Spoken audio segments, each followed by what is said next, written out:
How's it going, everyone? Today we're going to discuss astral projection and scrying, tips and tricks to figure out how to get there and perhaps what to do once you get there. So, the first thing that I suggest is to practice your visualization.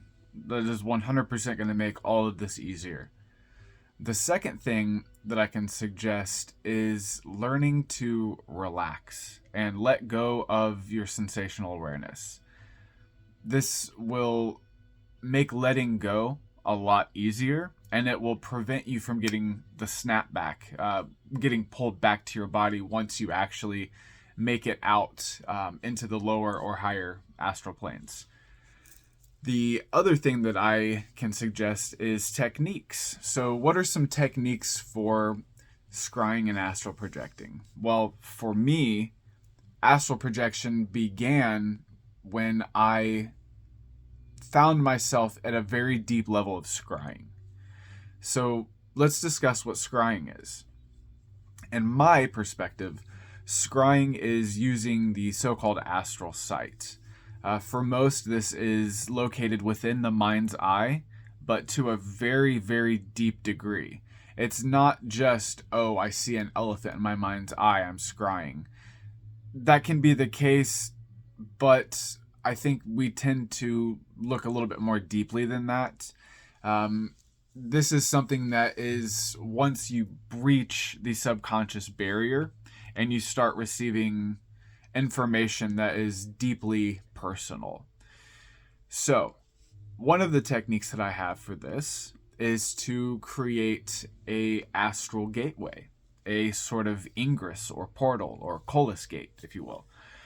One way to do this is to either imagine that there's already a gate in front of you.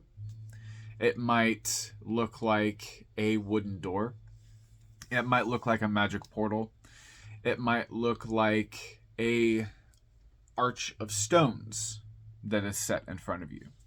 And this was sort of the first tip that I received internally, was to actually build these gates yourself.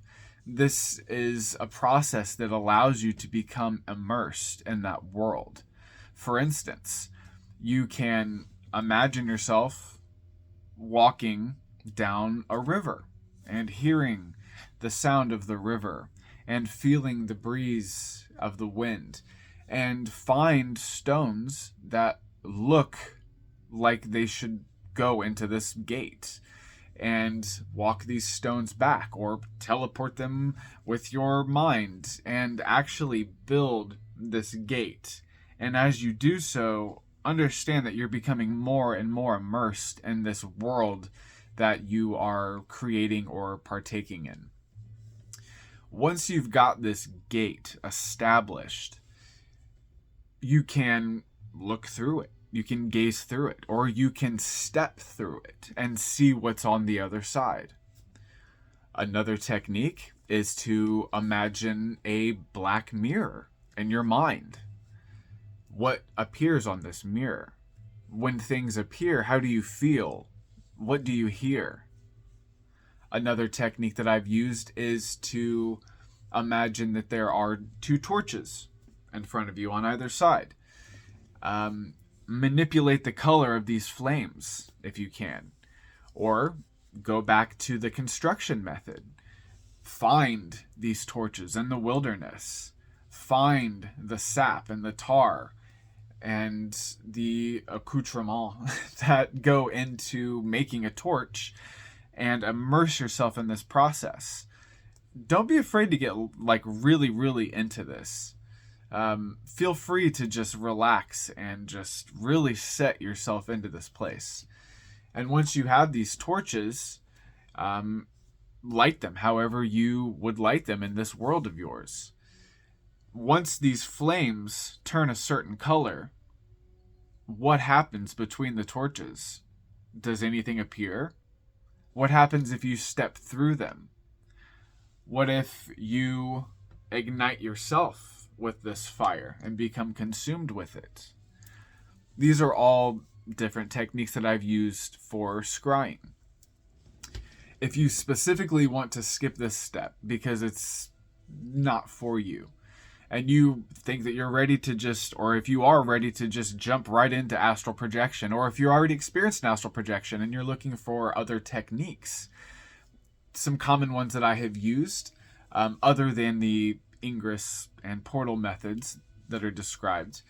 One is to imagine that with every single exhale, you're slowly forcing your etheric body and your conscious awareness out of yourself. You can condense the vapor out of your mouth and your nose into a bead that grows little by little by little. And then you can project your awareness or your etheric body into this bead or this ball, as it were, and allow this to float away from your normal waking sensational awareness. If you do this intently and in a concentrated manner, you might be surprised at the experiences that you have. Other methods are the rope method. You can imagine a rope is descending as you're laying on your back, and you can imagine yourself very, very, very slowly coming up off of your bed and grabbing onto this rope and climbing up it. Imagine that it goes up to the clouds, or imagine that it goes down a well. You can use this for heavenly or hellish infernal meditations. Anyway, that's all for today. Let me know in the comments if this helps or anything else you'd like to see. Have a great day.